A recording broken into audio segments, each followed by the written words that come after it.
Hey guys, welcome to Unbiased Rugby. So I'm just going to go through the Argentinian squad as been selected. It's quite a big squad, 41 players. It's in a very, very extensive squad that Los Pumas have chosen for their side.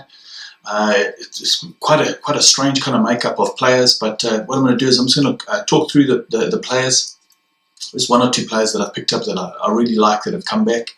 And but it's just basically just telling everyone what the squad's like, and I think they might do in the Rugby Championship this year, and maybe obviously in the Rugby World Cup at the end of the year. But first off, we go for the props. We've got Naul, Tates, Chaparro, Marco Vivas, Juan Pablo Zeiss, Javier Diaz, Santiago Garcia Bota, Juan Fagilo, Romero Herrera, Santiago Medrano, Enrique Perito, Lucio Sordoni.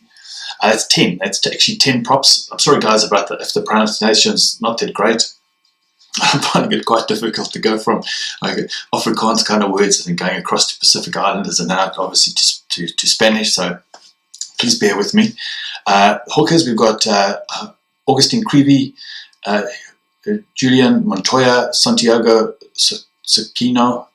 Second row, we've got Guido Petty, Thomas Lavanini, Matias Alemano, Lucas Palos. Back row, Pablo Matera, Thomas Lozana, Fecunda Isa, Javier Ortega Desio, Marcos Kremer, Rodrigo Bruni, Juan Manuel Loguizimon. So yeah, those are the forwards. Stand-up players for me, obviously in the back row is probably Pablo Matera. I think he's a world-class number 6, if not one of the best 6s playing currently.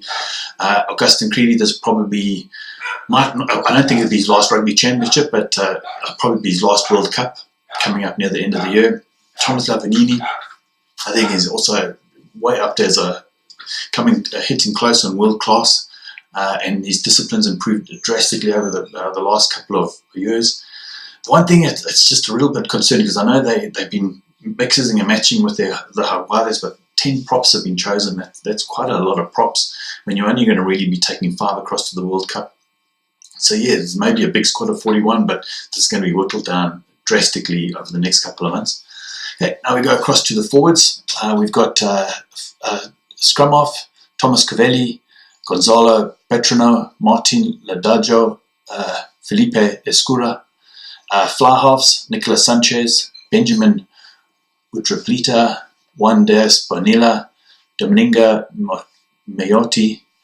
Centers, Santiago Gonzalez, Iglesias, Geronimo de la Fuente, Matlas Orlando, Matlas Moroni, Lucas Menza, Juan Cruz Malia, Batista Escura. Back 3, we got Ramiro Moyano, Batista Del Gui, Sebastian Cancelleri, Emilio Baffelli, Hakim Tukelet, Manuel Montero, and Santiago Carreras. So that's the backline. It's nice to see Nicolas Sanchez coming back from Stade Francais. I think I honestly feel the one thing that the Hawaiians were missing was a 10. I'm not saying that the current 10 is that bad, but the drop off from Nicolas Sanchez to the next number 10 in Argentina is quite big. So it's nice that they've got some of these players coming back. I wonder what's going to happen after the World Cup, if they're going to still allow players to play for the national side outside of the borders, or it's just going to be for Rugby World Cup years. I have a feeling, because it seems like their system is working, that maybe they'll keep the same status quo and not allow people to play for the Los Pumas if they play. I see they're going to be doing in this World Cup. I actually think they might be very, very competitive. I know they're in quite a heavy pool.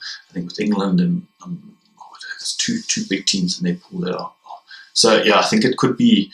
I think they might be in the pool of death. But yeah, looking at their form with the Jaguares, looking how their players really know how to play well with each other. They've got some real world-class X-Factor players across the whole field, and I have a feeling they're going to do really, really well. I think playing against the Jaguares to Los Pumas, don't try to think you're just going to have an easy victory there. I don't think it's going to happen. And any team that has to go either play in Argentina is going to be battle to win that game. or coming up against them in the quarterfinals. This is a team that's made all the way to the semi-finals of a World Cup, and I have a feeling that if they get out of their pool at the Rugby World Cup, I have a feeling they might make it all the way to the semis. But listen, guys, what do you think of the team that they've selected? Like I said, I can only really pick on the players that I know from Super Rugby and that I've watched. And I just know that Los Pumas and the Juarez, a lot of people get the two teams confused. I think they travel really well, and I think they're going to do very, very well this Rugby Championship, and I'm going to think they're going to be super, super competitive. I don't think they'll get the wooden spoon this year in the Rugby Championship. I do feel that they're going to beat one of the sides at least, and obviously not be in the bottom spot of the Rugby Championship. But listen, guys, I hope you guys have an absolutely wonderful week. Chat soon. Cheers. Bye.